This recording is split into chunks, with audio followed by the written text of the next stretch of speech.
Something Heavy by Sam Fender is played in D sus4 tuning. That's the low E string, drop to a D. The high E string, also drop to a D.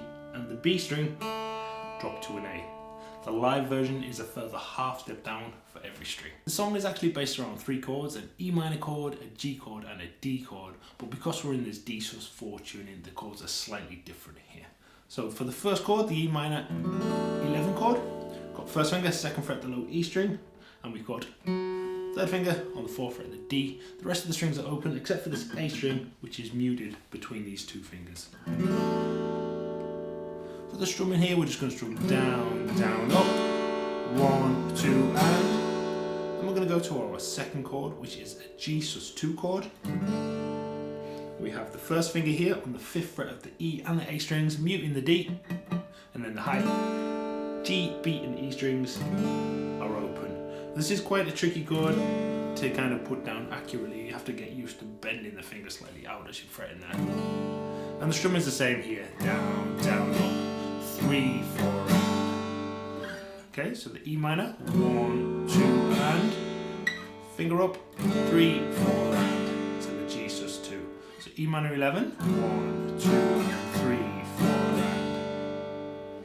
Slower, 1, 2, and 3, 4.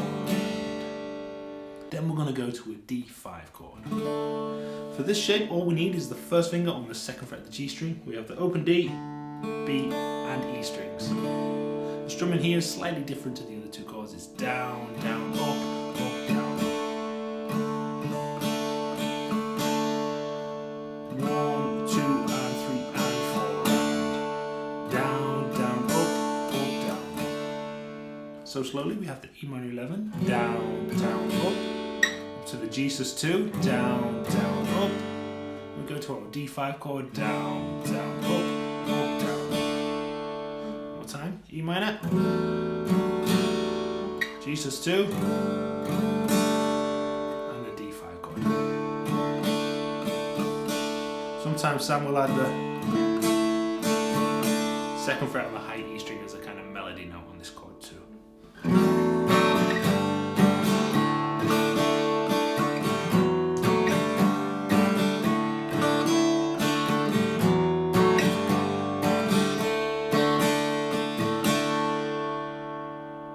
If you want to jam along this song in standard tuning with some easy open chords, it would just be E minor, G, B.